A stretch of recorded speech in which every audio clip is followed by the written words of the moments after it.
Matric, FA और BA तक आपको जो आपकी जो तालीम है वो बिल्कुल फ्री है, यानी कि फ्री हो जाएगी, आपको कोई उसके ऊपर चार्जेस नहीं देने पड़ेंगे। ये मैट्रिक, FA और BA इनके जो स्टूडेंट होंगे उनको फुली फ़ी रायत होगी, यानी कि फुली फ़ी सपोर्ट किया जाएगा, पूरे सेमेस्टर की फ़ीस उनको माफ़ होगी। उसके बाद जो BEd, मास्टर और BS के प्रोग्राम हैं उनमें आपको 35% रायत की जाएगी, यानी कि उनमें आपको आपकी फ़ीस के ऊपर 35% अमाउंट है वो आपको रायत की जाएगी। ठीक है, बिस्मिल्लाहिर्रहमानिर्रहीम, अस्सलाम वालेकुम। अल्लामा इकबाल ओपन यूनिवर्सिटी के स्टूडेंट के लिए एक बहुत ही ज़बरदस्त खुशखबरी लेकर आया हूँ। अगर आप भी अल्लामा इकबाल ओपन यूनिवर्सिटी के स्टूडेंट हैं और आप फाइनेंशियली प्रॉब्लम्स की वजह से, यानी कि अपनी कम आमदनी की वजह से अपनी पढ़ाई को कंटिन्यू नहीं कर पा रहे, तो ये वीडियो सिर्फ आपके लिए है। अल्लामा इकबाल ओपन यूनिवर्सिटी ने लॉन्च किया है स्टूडेंट सपोर्ट फंड प्रोग्राम 101, जो कि आपकी तालीम के सफ़र को आसान बनाएगा। इस फ़ंड का मकसद है उन स्टूडेंट की मदद करना जो मेहनत तो कर रहे हैं लेकिन पैसों की वजह से रुक गए हैं, अपनी तालीम को मज़ीद आगे जारी नहीं कर सकते। आज की इस वीडियो में हम बात करेंगे कि इस प्रोग्राम में कौन कौन से स्टूडेंट अप्लाई कर सकते हैं, कि यानी कि इस प्रोग्राम से कौन कौन से स्टूडेंट मुस्तफ़िद हो सकते हैं, फ़ायदा उठा सकते हैं, और इसमें अप्लाई कैसे करना, इस प्रोग्राम के लिए हमें कौन कौन से डॉक्यूमेंट्स की ज़रूरत है, कौन कौन से प्रोग्राम के स्टूडेंट इसमें अप्लाई कर सकते हैं, यानी कि इसमें स्टूडेंट पढ़ रहे हैं कौन कौन से स्टूडेंट इसमें अप्लाई कर सकते हैं। ठीक है, हम कौन से रीजन के ज़रिए अप्लाई करेंगे, ठीक है, आगे जो हम अपनी फ़ीस को कैसे माफ़ करवाएंगे। आज की इस वीडियो में मैं आपको स्टूडेंट सपोर्ट फंड प्रोग्राम 101 के बारे में कंप्लीट गाइड करूंगा। इसके अलावा भी अल्लामा इकबाल ओपन यूनिवर्सिटी के स्टूडेंट के लिए सपोर्ट प्रोग्राम हैं, जैसे कि earn to learn scheme, merit scholarship scheme program, financial year project grant, इसके बाद स्कॉलरशिप फॉर कम्युनिटीज़ स्कीम, उसके बाद matric free education plan Balochistan, FATA, Gilgit Baltistan. ये आपको सारे कोड्स के साथ स्कीम्स दी गई हैं, यानी कि 106, 105, 103, 102, 101। आज की इस वीडियो में हम स्टूडेंट सपोर्ट फंड प्रोग्राम के बारे में बात करेंगे। नेक्स्ट वीडियो में हम स्टूडेंट सपोर्ट फंड 102 के बारे में बात करेंगे, और उससे आगे ऐसे ही हम ये सारे प्रोग्राम्स के बारे में वीडियो के ज़रिए बात करेंगे। तो इसलिए आपने चैनल को अभी से सब्सक्राइब कर लेना ताकि आने वाली मज़ीद वीडियोस आपको मिलती रहे। तो चलिए वीडियो को स्टार्ट करते हैं। सबसे पहले हम बात कर लेते हैं कि हमारा एलिजिबल क्राइटेरिया इसमें क्या होगा, कि इसमें जो अल्लामा इकबाल ओपन यूनिवर्सिटी के कंटिन्यू स्टूडेंट हैं जिन्होंने अपने FA या BA या मास्टर डिग्री का एडमिशन एक सेमेस्टर का भेज दिया है, अब दूसरे सेमेस्टर का यानी कि सेकंड सेमेस्टर में अपना एडमिशन भेजना चाहते हैं, तो वो इस प्रोग्राम के लिए अहल होंगे। ठीक है, वो इस प्रोग्राम में अप्लाई कर सकते हैं। ठीक, इसके बाद जिनके वालिदैन या गार्डियन की सालाना आमदनी 4 लाख से कम है तो वो स्टूडेंट इसमें अप्लाई कर सकते हैं। ठीक है, उसके बाद पॉइंट नंबर 4 आ जाता है। 5 में आपको बताया गया कि स्टूडेंट इसके लिए इनकम सर्टिफिकेट बनवाकर यूनिवर्सिटी को देगा। ठीक है, उसके ऊपर आपकी जो इनकम मेंशन होगी, सालाना इनकम मेंशन होगी, उसके बाद आपकी जो एप्लीकेशन एक्सेप्ट होगी, उसके ऊपर फिर दोबारा अल्लामा इकबाल ओपन यूनिवर्सिटी की टीम देखेगी, जो कमेटी है वो उसको चेक करेगी, चेक करके उसके बाद आपको आपकी फ़ीस के ऊपर कंसेशन या रायत या माफ़ की जाएगी। ठीक है, उसके बाद जो हमारा बजट एलोकेशन है वो हमारा रीजन वाइज ही रखा गया है। हम अपने रीजन के मुताबिक ही अपनी एप्लीकेशन देंगे। जैसे मेरा रीजन है लाहौर, ठीक है, तो मैं इस्लामाबाद रीजन में अप्लाई नहीं कर सकता। अगर मेरा रीजन है कराची तो मैं लाहौर रीजन में अप्लाई नहीं कर सकता। ठीक है, तो ये आपने ध्यान में रखना है, जो आपका रीजन होगा उसी रीजन में आप अप्लाई करेंगे। ठीक है, वो आगे जाके आपको मैं तरीकाकार बताऊंगा कि कैसे आपने अपना रीजन सेलेक्ट करना है। ठीक है, तो ये आपको रीजन वाइज आपका बजट रखा गया है। ठीक है, आपको रीजन वाइज आपके बजट के हिसाब से आपकी एप्लीकेशन एक्सेप्ट की जाएगी। ठीक है, उसके बाद जो आपका रिजल्ट होगा, इसमें एक और मैं आपको बात बता दूं कि आपने जो सेमेस्टर वाइज आपने अपना अगर फर्स्ट सेमेस्टर में एडमिशन भेज दिया और उसके बाद सेकंड सेमेस्टर में आप इसके लिए अप्लाई करेंगे, तो आपको फर्स्ट सेमेस्टर जो आपका पास करना ज़रूरी होगा। ठीक है, उसके ऊपर आपको जो आपका रिजल्ट है वो आपका पास होना ज़रूरी है। अगर आप इसमें फेल हो जाते हैं तो फिर आप इसके लिए अप्लाई नहीं कर सकते। ठीक है, तो इसलिए आपने जो फर्स्ट सेमेस्टर है आपने उसको क्लियर लाजमी करना है। तो उसके बाद आपको आगे जो पैटर्न दिया गया है वो मैं आपको बता देता हूँ कि इसमें जो अगर आप FA के, मैट्रिक के और BA के स्टूडेंट हैं तो आपको फुल फ़ी माफ़ की जाएगी। ठीक है, सेकंड सेमेस्टर यानी कि आपको सेकंड सेमेस्टर से आपको फुल फ़ी माफ़ की जाएगी। ठीक है, तो अगर आप FA के स्टूडेंट हैं या BA के और मैट्रिक के स्टूडेंट हैं, अगर आप इससे अबाव के स्टूडेंट हैं तो उसके ऊपर भी मैं आपको आगे जाके बताता हूँ कि उसके ऊपर आपको कितनी फ़ीस रियायत होगी या कितनी माफ़ होगी। इसमें जो स्टूडेंट ये सोचेंगे कि ये स्टूडेंट जो फ़ीस माफ़ी वाले स्टूडेंट होंगे जिनको फ़ीस माफ़ की जाएगी, तो इनको बुक्स वगैरह अल्लामा इकबाल ओपन यूनिवर्सिटी की तरफ से भेजी जाएंगी या नहीं भेजेंगी, और ये बात आप जहन से निकाल दें कि आपको बुक्स नहीं भेजी जाएंगी। आपको अल्लामा इकबाल ओपन यूनिवर्सिटी से फुली फैसिलिटी दी जाएंगी, जो आपको दूसरे स्टूडेंट जो फ़ीस पे करके अपनी तालीम को जारी रखेंगे, वैसे ही आपको अल्लामा इकबाल ओपन यूनिवर्सिटी की तरफ से बुक्स भी भेजी जाएंगी और आपको आपकी रोल नंबर स्लिप्स वगैरह भी भेजी जाएंगी और आपके ऐसे ही पेपर होंगे। सारा टोटली वैसे ही प्रोसेस होगा। जस्ट आपको इनमें जो फ़ीस की माफ़ी होगी वो आपको आपके जो फाइनेंशियली प्रॉब्लम की वजह से आपको सपोर्ट किया जाएगा, ठीक है। इसके अलावा आपको बुक्स भी भेजी जाएंगी, आपको रोल नंबर स्लिप्स वगैरह भी भेजी जाएंगी। जैसे दूसरे स्टूडेंट्स की स्टडी जारी है ऐसे ही आपकी होगी, ठीक है। उसके बाद जो आपको अगर आप 3rd या 4th सेमेस्टर में फ़ेल हो जाते हैं तो आपकी ये एप्लीकेशन रिजेक्ट कर दी जाएगी और आपको सस्पेंड कर दिया जाएगा इस एप्लीकेशन के ज़रिए, ठीक है। उसके बाद आगे आपको मैं बता दूं कि अगर आप ADE यानी कि BS यानी कि 2 साल के ड्यूरेशन और इसके इक्वल यानी कि B.Ed 1.5 ईयर, 2.5 ईयर या 4 ईयर या BS या 4 ईयर प्रोग्राम या मास्टर इक्वलेंट लेवल के प्रोग्राम में इनरोल्ड हैं तो आपको 35% फ़ीस माफ़ की जाएगी। वो भी आपको 2nd सेमेस्टर से ही जारी की जाएगी। 1st सेमेस्टर का आप एडमिशन भेजेंगे, उसकी फ़ीस आप पे करेंगे। इसी तरह मैट्रिक के भी और FA के भी और BA की भी 1st सेमेस्टर की फ़ीस आप पे करेंगे। उसके बाद 2nd सेमेस्टर जो होगा उसके ज़रिए उसके ऊपर आप अप्लाई करेंगे तो आपकी फ़ीस इसमें भी 35% माफ़ की जाएगी। आपको 35% यानी कि इसमें फुली फ़ी आपकी माफ़ नहीं होगी। इसमें भी आपकी जो क्राइटेरिया दिया गया है अल्लामा इकबाल ओपन यूनिवर्सिटी की तरफ से उसके ऊपर आपको आपकी फ़ीस है वो माफ़ की जाएगी 35%, ठीक है। मैट्रिक FA और BA की फुली फ़ी माफ़ आपको की जाएगी। उसके बाद जो BS B.Ed master BS programme के स्टूडेंट हैं उनको 35% फ़ीस माफ़ की जाएगी 2nd सेमेस्टर से, ठीक है। वो आगे जितनी भी सेमेस्टर होंगे वो आपके आगे आपको सेमेस्टर वाइज फ़ीस माफ़ की जाएगी, ठीक है। उसके बाद MPhil प्रोग्राम के जो स्टूडेंट हैं उनको भी 35% फ़ीस माफ़ की जाएगी। उसके बाद PhD वगैरह के जो स्टूडेंट हैं या डिप्लोमा वगैरह जो कर रहे हैं उनको ये फ़ीस माफ़ नहीं की जाएगी, ठीक है। तो ये आपने जहन में रखना है, ठीक है।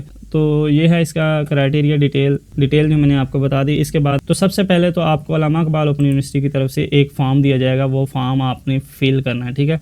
वो फ़ॉर्म आपको अल्लामा इकबाल ओपन यूनिवर्सिटी की तरफ से आप वेबसाइट पर मिल जाएगा। वो आपने गूगल में AIOUSSF101 टाइप करना है और आपका पहला ही लिंक जो आपका ओपन होगा उसको आपने न्यू टैब में ओपन कर लेना। न्यू टैब में ओपन करेंगे तो कुछ इस तरह की विंडो आपके सामने ओपन हो जाएगी, स्पोर्ट्स स्कीम प्रोग्राम, ठीक है। तो इसमें सबसे पहले मैं आपको फॉर्म के बारे में बता देता हूँ और उसके बाद इसमें कौन कौन से डॉक्यूमेंट्स लगेंगे वो मैं आपको बता देता हूँ। उसके बाद हम इसमें लास्ट में ऑनलाइन अप्लाई करने का तरीका देखेंगे। तो उसके लिए आपने सबसे पहले तो आपको ये एप्लीकेशन फॉर्म दिया गया, आपने इसको डाउनलोड कर लेना। डाउनलोड करेंगे तो आपके सामने कुछ इस तरह का फॉर्म ओपन हो जाएगा, ठीक है। इसको हमने फिल करना है, ठीक है। इसके लिए आपने सबसे पहले तो आपको ये ऊपर पूछा गया कि आपका रीजनल डायरेक्टर कौन सा है। आपने यहाँ पर आपने अपना रीजन लिखना है, जो भी आपका रीजन है, लाहौर है, कराची है, इस्लामाबाद है, रावलपिंडी है, जो भी आपका होगा वो आपने यहाँ पर लिखना है, ठीक है। उसके बाद आपका सब्जेक्ट यही रहेगा। उसके बाद आपने आगे programme with specialisation as any यानी कि आपने यहाँ पर अपना प्रोग्राम टाइप करना है कि आपका प्रोग्राम कौन सा है। मैट्रिक है, FA है, BA मास्टर है, PhD वगैरह जो भी आपका होगा वो आपने PhD तो इसमें नहीं है, BS वगैरह जो भी हो आपका प्रोग्राम होगा वो आपने यहाँ पर लिख देना है। उसके बाद आपका जो सेमेस्टर है वो आपका कौन सा है, स्प्रिंग है, अटमन है, वो आपने आगे लिखे। उसके बाद आपने उसका साल भी लिखना है कि कौन सा साल है, ठीक है। उसके बाद यहाँ तक आपने इन्फॉर्मेशन देकर उसके बाद आपने पार्ट वन में अपनी एप्लीकेशन की डिटेल एंटर करनी है। उसमें हमने सबसे पहले तो अपना नाम लिखना है। नाम आपने वो लिखना है जो आपका बिल्कुल दुरुस्त है और अल्लामा इकबाल ओपन यूनिवर्सिटी के रिकॉर्ड में दर्ज है, ठीक है। उसके बाद आपने अपना फादर नेम यहाँ पर लिखना है। उसके बाद आपने स्टूडेंट ID या रजिस्ट्रेशन नंबर लिखना है, यानी कि आपका जो स्टूडेंट ID होगा, रोल नंबर होगा, वो आपने यहाँ पर लिखना है या कि आपने अपना रजिस्ट्रेशन नंबर लिखना है, ठीक है। उसके बाद आपने अपना CNIC नंबर यहाँ पर दर्ज करना है, जो आपका CNIC नंबर है वो आपने लिखना है। उसके बाद आपने यहाँ पर अपना डेट ऑफ बर्थ इंटर करना है, डेट ऑफ बर्थ यहाँ पर लिखना है। डेट ऑफ बर्थ के बाद आपने यहाँ पर अपना एक ईमेल इंटर करना है। ईमेल भी आपने वो लिखना है जो आपने अपना अल्लामा इकबाल ओपन यूनिवर्सिटी के रिकॉर्ड में है। उसके बाद आपने अपना मैरिटल स्टेटस बताना है कि आप मैरिड हैं या अनमैरिड हैं, जो भी आपका होगा ये आपने बॉक्स को चेक कर देना है, ठीक है। उसके बाद आपने अपना फ़ोन नंबर यहाँ पर लिखना है। फ़ोन नंबर भी आपने वो लिखना है जो आपका बिल्कुल दुरुस्त हो और आपका चलता हो, ठीक है, आपके अपने इस्तेमाल में हो, ठीक है। उसके बाद आपने यहाँ पर अपना पोस्टल एड्रेस लिखना है, जो आपका पोस्टल एड्रेस होगा, जो आपने अल्लामा इकबाल ओपन यूनिवर्सिटी को अपना पोस्टल एड्रेस दिया है, मेलिंग एड्रेस जिसके ऊपर आपको बुक्स वगैरह आती हैं, ठीक है। उसके बाद have you already availed the financial support from AIOU, अगर आप पहले से अल्लामा इकबाल ओपन यूनिवर्सिटी की तरफ से ये आपने फाइनेंशियल सपोर्ट के लिए प्रोग्राम के लिए अप्लाई किया हुआ, आपको इसमें फ़ायदा हो रहा है तो आपने इसको यस करना है, अगर नहीं तो फिर इसको नो कर देना है। अगर आपने इसको यस करना है तो नीचे आपने इसमें सारी डिटेल अपनी प्रीवियस डिटेल यानी कि इसमें इंटर करनी है। अगर आपको 2nd सेमेस्टर में ये सपोर्ट हासिल थी तो आपने 2nd सेमेस्टर की डिटेल यहाँ इंटर करनी है कि कौन कौन से कोर्स के ऊपर आपको ये सपोर्ट थी। अगर आपको थर्ड में है तो आपने थर्ड की डिटेल यहाँ इंटर करनी है, अगर आपको फोर्थ में थी तो आपने फोर्थ की डिटेल यहाँ इंटर करनी है, ठीक है। तो इसमें आपने ये डिटेल प्रीवियस डिटेल इंटर करनी है, ठीक है। यानी कि आप फर्स्ट सेमेस्टर में आपने एडमिशन भेजा, अब सेकंड सेमेस्टर में आपने अपना एडमिशन स्टूडेंट सपोर्ट प्रोग्राम के ज़रिए अपना एडमिशन भेजा और आपकी एप्लीकेशन एक्सेप्ट हो गया। पीछे की डिटेल आपने यहाँ पर लिखनी है, ठीक है। उसके बाद course code for which financial support is required, उसके बाद आपने आगे यहाँ पर अपने कोर्स के कोड लिखने हैं जो आपने अपना सेमेस्टर अप्लाई किया है, उसमें जो आपने कोर्स सेलेक्ट किए हैं उनके कोर्स के कोड यहाँ पर आपने लिखने हैं, ठीक है। उसके बाद आपकी टोटल जो फ़ीस बनती है उस सेमेस्टर की, जो आपकी टोटल फ़ीस आपकी बनती है वो सेमेस्टर की, वो आपने लिखनी है। यानी कि आप सेकंड सेमेस्टर का एडमिशन भेज रहे हैं तो आपकी सेकंड सेमेस्टर के टोटल आपके जो कोड्स हैं वो आपने यहाँ पर टाइप करने हैं और उसकी टोटल फ़ीस आपकी यहाँ पर चालान के ऊपर कितनी मेंशन है, कितनी फ़ीस आपकी बनती है, वो आपने यहाँ पर लिखनी है, ठीक है। वो आगे जाके आपको मैं बताऊंगा कि कैसे आपने यहाँ पर टोटल फ़ीस कैसे बनेगी आपकी, वो आपने यहाँ पर लिखनी है, ठीक है। उसके बाद आगे हमारा आ जाता है इनकम स्टेटमेंट पार्ट 2। इसमें हमने अपनी इनकम के बारे में बताना है कि इसमें फ़र्स्ट ए कैटेगरी तो है कि अगर आप खुद अपना एप्लीकेंट कोई काम वगैरह या जॉब वगैरह करता है तो उसके बारे में उसने अपना प्रोफेशन बताना है या जॉब टाइटल बताना है कि अगर स्टूडेंट खुद कोई जॉब या प्रोफेशन काम करता है तो उसके बारे में स्टूडेंट ने अपनी राय देनी है कि वो क्या काम करता है, ठीक है।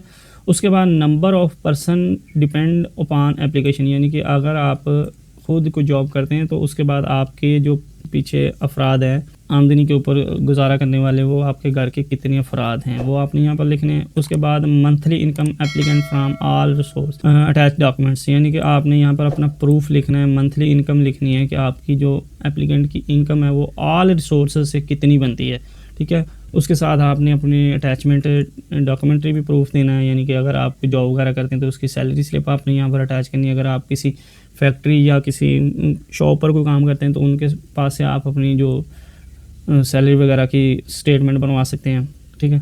वो बनाकर आपने साथ लगानी है। तो इसमें आपने अपनी इनकम लिखनी है, मंथली इनकम आपने यहाँ पर लिखनी है। उसके बाद आपने मंथली इनकम लिख के उसके बाद आपने टोटल जो मंथली इनकम को 12 के साथ मल्टीप्लाई करके उसके बाद आपने यहाँ पर अपनी टोटल इनकम सालाना भी लिख देनी कि मेरी सालाना इनकम इतनी बनती है। वो आपकी 4 लाख से कम होनी चाहिए, इससे ज़्यादा ना हो, ठीक है। वो आपने लिख के उसके बाद आपने for applicant depend on present या गार्डियन, यानी कि अगर आप अपने वालिदैन के आमदनी पर गुजारा कर रहे हैं तो उसके बारे में आपने डिटेल यहाँ पर बतानी कि आपके डिपेंड अपॉन प्रेजेंट या गार्डियन, आपका जो सरबराह है वो आपका वालिदैन है या कोई और गार्डियन है। आपके वालिदैन हयात नहीं है तो आपका कोई और गार्डियन, यानी कि अपनी वालदा या आपके भाई या आप किसी मामू खाला चाचू के को आपका गार्डियन है तो ठीक है, वो आपने यहाँ पर सेलेक्ट कर देना, ठीक है। उसके बाद इज़ फादर लीव, यानी कि आपके फादर हैं हयात हैं या डैडी यानी कि फ़ौत हो चुके हैं, वो आपने बताना है। उसके बाद आपकी मदर है या नहीं है वो आपने इसके बारे में बताना है, ठीक है। उसके बाद फादर का या गार्डियन का नेम आपने बताना है, वो जो भी आपका गार्डियन होगा या फादर होगा वो आपने यहाँ पर अपना नाम लिख देना है। उसके बाद उनका प्रोफेशन, वो क्या काम करते हैं उनके बारे में बताना है। उसके बाद उनका CNIC नंबर यहाँ पर आपने टाइप करना है। उसके बाद नंबर ऑफ़ डिपेंड अपॉन, उसके बारे में आपके बताना है कि आपके वालिदैन। उसके बाद आपने इसमें भी अपने जो वालिदैन की आमदनी पर जो गुजारा आपके घर के घर के अफराद हैं उनके बारे में आपने बताना है कि आपके घर के अफराद कितने हैं जो आपकी वालिदैन की इनकम के ऊपर गुजारा कर रहे हैं। उसके बाद monthly income of parents guardian from all sources, उसके बारे में आपने बताना है कि आपकी जो गार्डियन या आपका पेरेंट्स हैं उनकी मंथली इनकम कितनी बनती है, वो ऑल सोर्सेज से आपने बनाकर उसके बाद उनकी भी आपने सैलरी स्लिप या कोई उनकी कोई इनकम सर्टिफिकेट वो आपने इसमें अपलोड करना है, ठीक है। इनकम सर्टिफिकेट भी आपको आगे मैं बता देता हूँ कि वो कैसे आपको मिलेगा। वो आपने यहाँ से डाउनलोड करना है, डाउनलोड करके उसके बाद आपने उसको फिल करके उसके बाद आपने यहाँ पर अपलोड करना है, ठीक है। उसके बाद आपने please financially support request on CMS student service, तो इसमें आपने जो एप्लीकेशन देनी है वो CMS पोर्टल के ज़रिए देनी है। The application form must be complete or receipt, यानी कि इसमें आपने जो पीछे चलान जितने भी आपके प्रीवियस चलान हैं, यानी कि जितने भी आपने पे किए हैं या आपने वो फ़ीस माफ़ी वाले चलान हैं आपके, वो सारे चलान की कॉपी आपने वो भी इसमें अपलोड करनी है। वो आगे जाके आपको मैं पोर्टल में बताऊंगा कि कैसे आपने इसमें अपलोड करनी है, ठीक है। इसके साथ साथ मैं आपको ये भी बताता चलूँ कि आपने इसमें एप्लीकेशन देने से पहले आपने अपना एडमिशन का चलान जनरेट कर लेना है। अगर आप यानी कि सेकंड सेमेस्टर के हैं या थर्ड के हैं या फोर्थ के हैं, जो भी आपका सेमेस्टर है उस सेमेस्टर का आपने पहले चलान लाजमी जनरेट करना है। चलान जनरेट करने के बाद आपने इसमें एप्लीकेशन देनी है। चलान जनरेट आपने कैसे करना है उसका लिंक आपको वीडियो के आई बटन में भी दिखाई दे रहा है और उसके बाद डिस्क्रिप्शन में भी दे दूँगा, वो भी आप देखकर अपना चलान भी जनरेट कर सकते हैं। यानी कि सेकंड, थर्ड या फोर्थ सेमेस्टर का आप चलान जनरेट कर सकते हैं उसके ज़रिए, ठीक है। वो चलान जनरेट करके वो चलान भी आगे आपने जाके अपलोड करना है और उसके बाद आपने उन बुक्स को भी आपने यहाँ पर मैंने आपको जैसे बताया है वो बुक्स की डिटेल भी आपने यहाँ पर देनी है, ठीक है। सी या बेफाम यानी कि सेल्फ यानी बच्चे CNSE या बेफाम भी आपने अपलोड करना है। उसके बाद सेल्फ और पेरेंट्स या गार्डियन का भी आपने CNSE अपलोड करना है। उसके बाद इनकम सर्टिफिकेट, ठीक है। उसके बाद वो अपनी तरफ से हो या आपके वालिदैन की या गार्डियन की तरफ से आपका हो, वो आपने यहाँ पर अपलोड करना है विद नेम स्टैम्प। उसके बाद आपने उसको टेस्टेड करवाना है with name stamp by a gazetted officer और द लोकल काउंसलर ना, या अपने वालिदैन या अपने गार्डियन का बनवाकर टेस्टेड करवाना है किसी ऐसे बंदे के नाम से, किसी ऐसे बंदे से जिसके नाम की स्टैम्प बनी हो, यानी कि गेजेटेड ऑफिसर की हो या कि लोकल काउंसलर की हो, ठीक है। उससे आपने अपना इनकम सर्टिफिकेट बनाना है, वो भी आपने इसमें अपलोड करना है, ठीक है। After fee concession deposit the remaining amount fee through bank challan attach bank challan before the due date. उसके बाद आगे आपको बताया गया कि after concession deposit the remaining amount through bank challan. अगर आपको जो आपकी एप्लीकेशन एक्सेप्ट हो जाएगी उसके बाद आपको जो चलान बनकर आएगा, अगर तो आपका वो फुली फ़ी माफ़ होगी तो फिर आपको जो आपने चलान वो उसको कुछ नहीं करना। अगर आपकी फ़ीस यानी कि आपकी BS या उसके बाद मास्टर या B.Ed वगैरह की 35% ऑफ होकर जो बाकी चलान बनेगा वो आपका चलान आपने बैंक में पे करना है, पे करके उसके बाद अपलोड करना है, ठीक है। तो उसके बाद ये आपने सारे इन्फॉर्मेशन को पढ़ लेना। उसके बाद ये आपने खुद यहाँ पर अपने एप्लीकेंट के सिग्नेचर करने है, उसके बाद उसका नाम लिखना है, उसके बाद डेट लिखनी है, ठीक है। उसके बाद यहाँ पर आपने कुछ नहीं लिखना है, इसको आपने खाली छोड़ देना है, ठीक है। ये फॉर्म आपने फिल कर लेना। फिल करके उसके बाद आपने आगे अपना इनकम सर्टिफिकेट को कैसे बनाना है वो आपको मैं आगे बता देता हूँ कि इनकम सर्टिफिकेट के लिए आपने यहाँ पर इनकम सर्टिफिकेट पर क्लिक करना है। इनकम सर्टिफिकेट के ऊपर क्लिक करके उसके बाद आपने इसको यहाँ से फिल कर लेना है। ये आपने खुद नहीं फिल करना है, ये आपके जो यूनियन काउंसिल का सेक्रेटरी होगा या चेयरमैन होगा या आपका वाइस चेयरमैन होगा या आपका गेजेटेड ऑफिसर होगा, उसने आपके जो नाम को यहाँ पर फिल करना है। उसके सबसे पहले आपने अपना नाम लिखना है, उसके बाद आपने अपना वालिद का नाम लिखना है यानी कि आपके सरपरस्त का नाम लिखना है, उसके बाद उसका शनाख्ती कार्ड नंबर लिखना है, उसके बाद उसका सकना चक नंबर या जो भी होगा उसके रहायशी होगा, ये पेशा क्या काम करता है, उसके बाद इसमें कोई ज़ाती तौर पर जानता हूँ, उसके बाद मैं इसको ज़ाती तौर पर जानता हूँ, मेरे इल्म के तमाम ज़राए से आमदनी यानी कि इसकी इतनी है, वो गुज़श्ता साल से यहाँ पर रहायश पजीर है, ये आपका यूनियन काउंसिल से सेक्रेटरी या जो भी आपका चेयरमैन ये आपको नीचे मोहर दी गई, ये आपकी तस्दीक करेगा। उसके बाद उसका नाम आएगा, उसके बाद उसकी स्टैंप आएगी, उसके बाद ये आपको कोई कमेंट वगैरह देना चाहे तो वो आप दे सकता है। उसके बाद यहाँ पर आपने अपना नाम लिखना है, अपनी तरफ से बयान अल्फी आपका होगा, वो आपने यहाँ पर अपना नाम लिखना है, उसके बाद वालिद का नेम लिखना है, उसके बाद आपने अपना रोल नंबर लिखना है, उसके बाद आपने हल्फन बयान करती हूँ यानी कि ये आपने सारी डिटेल को पढ़ लेना है। उसके बाद आपने यहाँ पर अपने दस्तखत करने हैं, उसके बाद आपने इसको भी और अपने इस फॉर्म को भी स्कैन करवा लेना है अपने जो किसी करीबी शॉप से। ये स्कैन करवा के उसके बाद आपने ले आना है ये इसको USB में, और उसके बाद हम इसमें ऑनलाइन अप्लाई करने का तरीका देखते हैं कि किस तरह हम इसमें ऑनलाइन अप्लाई करेंगे। अल्लामा इकबाल ओपन यूनिवर्सिटी के CMS पोर्टल को अपने को ओपन कर लेना है। ये आपने मोबाइल से भी और अपने लैपटॉप से भी दोनों का सेम तरीका कार है, आपने ऐसे इसको ओपन कर लेना है। अल्लामा इकबाल ओपन यूनिवर्सिटी के AIOU CMS पोर्टल को आपने यहाँ से ओपन कर लेना। उसके बाद आपने फॉर इनरोलमेंट पहले लिंक को आपने ओपन कर लेना है। इसको ओपन करके उसके बाद आपने यहाँ पर अपनी यूज़र ID लिखनी है, उसके बाद आपने यहाँ पर अपना पासवर्ड लिखना है, उसके बाद आपने इसको साइन इन कर लेना है, ठीक है। साइन इन करके उसके बाद आपने आ जाना है जिस स्टूडेंट, उसके बाद आप साइन इन करके आपके सामने साइन इन, इसमें हमने जो स्टूडेंट सर्विस रिक्वेस्ट है इस बॉक्स को क्लिक करना है। इस बॉक्स को क्लिक करेंगे तो आपके सामने कुछ इस तरह की स्टूडेंट रिक्वेस्ट सर्विस आपके सामने ओपन हो जाएगी। इसमें हमने सबसे पहले तो क्रिएट ए न्यू रिक्वेस्ट पर क्लिक करना है, ठीक है। क्रिएट ए न्यू रिक्वेस्ट पर क्लिक करके उसके बाद इसमें ये आपको डिफरेंट ऑप्शन दिए गए हैं, आपने लास्ट वाले ऑप्शन पर क्लिक करना है। लास्ट वाले ऑप्शन पर क्लिक करके उसके बाद आपने नेक्स्ट पर क्लिक करना है। नेक्स्ट पर क्लिक करेंगे तो उसके बाद जो आपको आपकी रिक्वेस्ट की टाइप के बारे में पूछा जाएगा, आपको ये सारे ऑप्शन दे दिए गए, आपने इसमें से फर्स्ट ऑप्शन को क्लिक करना है। मैंने आपको पहले बताया कि इनको स्टेप बाय स्टेप मैं आपको सारे को कंप्लीट गाइड करूंगा कि आपने SSF 1 या SSF 2 या SSF 3 या 6 में कैसे अप्लाई करना है, उसके लिए मैं आपको ऐसे स्टेप बाय स्टेप वीडियो बनाकर आपको गाइड करता रहूँगा। तो आपने इसलिए चैनल को अभी से सब्सक्राइब कर लें अगर नहीं किया तो, और बेल आइकन को भी दबा दें ताकि आने वाली वीडियो आपको मिल जाए, ठीक है, टाइम पर मिल जाए। उसके बाद आपने इसको 101 को सिलेक्ट करके उसके बाद आपने नेक्स्ट पर क्लिक करना। नेक्स्ट पर क्लिक करेंगे उसके बाद आपके सामने आपके रीजन्स आ जाएंगे, ठीक है। इसमें ये आपको सारे रीजन्स की लिस्ट दी गई है, आपने इसमें से अपना रीजन सेलेक्ट करना है। जो भी आपका रीजन होगा वो आपने यहाँ से सिलेक्ट कर लेना है, ठीक है। वो सिलेक्ट करके उसके बाद आपने नेक्स्ट करना है। नेक्स्ट करके आपके सामने इस तरह का बॉक्स आ जाएगा। इसमें हमने जो यहाँ पर अपनी एप्लीकेशन लिखनी है, सबसे पहले तो हमने अपनी एप्लीकेशन लिखनी है कि डियर सर या प्यारे सर, मैं अपनी जो एप्लीकेशन इसमें लिख रहा हूँ वो मैं फाइनेंशियली सपोर्ट का हकदार हूँ। वो आपने इसके बारे में टाइप करना है कि मैं इसमें जो रिक्वेस्ट सबमिट कर रहा हूँ वो मेरे इल्म के मुताबिक बिल्कुल दुरुस्त है, और जो मैं नीचे डॉक्यूमेंट्स अपलोड कर रहा हूँ वो भी मेरे बिल्कुल दुरुस्त है। तो मेरी माहाना आमदनी और जो सालाना मेरी आमदनी है वो जो मेरी है या मेरे गार्डियन की जितनी बनती है वो मेरी अल्लामा इकबाल ओपन यूनिवर्सिटी के जो प्रोग्राम SSF1 इसके मुताबिक काम है, तो इसलिए बराए मेहरबानी मेरा इस स्पोर्ट प्रोग्राम में मुझे इनरोल किया जाए, ठीक है। तो उसके बारे में आपने थोड़ी सी रिक्वेस्ट लिखनी है। रिक्वेस्ट लिख के उसके बाद आपने यहाँ पर अपने डॉक्यूमेंट्स अटैच करने हैं, ठीक है। उसमें डॉक्यूमेंट्स अटैच करने के लिए आपने ऐड अटैचमेंट पर क्लिक करना है। ऐड अटैचमेंट पर क्लिक करके उसके बाद आपने यहाँ पर चूज़ करना है। चूज़ करके उसके बाद आपने यहाँ से अपनी जो डॉक्यूमेंट्स को सिलेक्ट करना है। जो भी आपका डॉक्यूमेंट्स होगा वो आपने यहाँ से सिलेक्ट कर लेना। सिलेक्ट करके उसके बाद आपने इसको यहाँ से अपलोड करना है, ठीक है।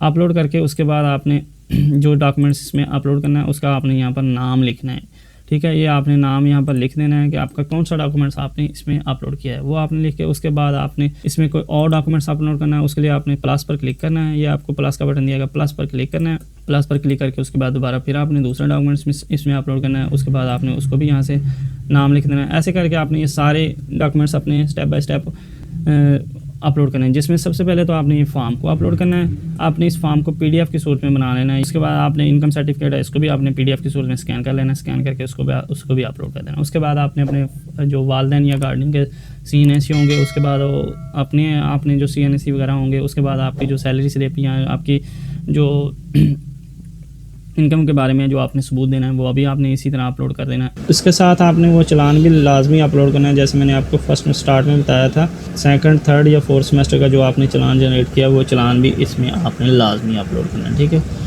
उसके ऊपर ही आपकी जो फ़ीस कंसेशन की जाएगी आपको या फ़ीस माफ़ की जाएगी, वो चलान आपका देखा, ठीक है। वो भी आपने स्कैन कर लेना। स्कैन करके इसमें अपलोड कर देना। अपलोड करके उसके बाद आपने जो ये सारे डॉक्यूमेंट्स अपलोड करके उसके बाद आपने अपनी एप्लीकेशन को सबमिट कर देना। उसके बाद सबमिट होने के बाद आपकी जो रिक्वेस्ट है वो आपकी यहाँ पर आपको रिकॉर्ड में दे दी जाएगी। आपकी रिक्वेस्ट आपकी सबमिट हो जाएगी। उसके बाद जो अल्लामा इकबाल ओपन यूनिवर्सिटी की कमेटी है वो आपकी जो रिक्वेस्ट है उसको चेक करेगी। चेक करके उसके बाद आपकी जो एप्लीकेशन वो एक्सेप्ट हो जाएगी। तो उसके बाद आपको उसका यहाँ पर स्टेटस दे दिया जाएगा। ये आपको डेट जो स्टेटस यहाँ पर दे दिया जाएगा। अगर तो आपकी फ़ीस माफ़ हो जाएगी तो आपको स्टेटस आपको यहाँ पर दे दिया जाएगा, यानी कि अगर आपकी फुली फ़ी माफ़ हो जाएगी तो आपको यहाँ पर स्टेटस उसका दे दिया जाएगा। अगर आपकी जो फ़ीस माफ़ यानी कि अगर आप मैट्रिक या फिर की स्टूडेंट हैं यानी कि वो उसमें तो आपकी फुली फ़ी माफ़ हो जाएगी। अगर आपकी एप्लीकेशन एक्सेप्ट हो जाएगी तो आपको यहाँ पर स्टेटस दे दिया जाएगा। अगर आपकी एप्लीकेशन खुदा न खासा नहीं एक्सेप्ट होती तो आप अपने रीजनल सेंटर से रब्ता कर सकते हैं। आप इसके हकदार हैं, फिर भी आप इसमें आपकी एप्लीकेशन एक्सेप्ट नहीं हुई तो आप अपने रीजनल सेंटर में जाकर विज़िट भी कर सकते हैं। आप अपने रीजनल सेंटर से जाकर उन ऑफिसर से मिल सकते हैं और उनको बता सकते हैं कि हमारी जो एप्लीकेशन है वो बिल्कुल दुरुस्त थी। तो क्या तो इस तरह आपने जो अपनी एप्लीकेशन को देना है। अगर आप BS BEd मास्टर के प्रोग्राम के स्टूडेंट हैं तो फिर आपको यहाँ पर आपका जो चलान के बारे में बताया जाएगा कि आपका बकाया जो चलान बनता है वो आपका इतना बनता है, वो चलान आपने पे करना है। वो चलान आपने जनरेट कर लेना है। चलान जनरेट करके उसके बाद आप तो बाकी की आपने जो फ़ीस है वो आपने पे करनी है। पे करके उसके बाद आपने जो आपका एडमिशन कंफर्म हो जाएगा। तो आई होप आपको वीडियो की सारी की समझ आ गई होगी। मैंने जो इसमें आपको तरीकाकार बताया है इसमें आपको फुल सादा तरीके से कंप्लीट बताने की कोशिश किया है। आई होप आपको वीडियो की समझ आ गई होगी। वीडियो की फिर भी किसी बात की समझ ना आए तो वीडियो को रिपीट करके आप दोबारा भी देख सकते हैं। इसके अलावा अगर आपको फिर भी किसी बात पर डाउट है या किसी बात की आपको समझ नहीं आए तो आप मुझे कमेंट करके पूछ भी सकते हैं, ठीक है। अगर आपको वीडियो पसंद आए तो वीडियो को लाइक करें और इस तरह की मज़ीद इन्फॉर्मेटिव वीडियो देखने के लिए मेरे चैनल को सब्सक्राइब कर लें और बेल आइकन को भी दबा दें ताकि मज़ीद इस तरह की इन्फॉर्मेटिव वीडियो आपको मिलती रहे। तो मिलते हैं नेक्स्ट वीडियो के साथ, तब तक की इजाज़त, अल्लाह हाफ़िज़।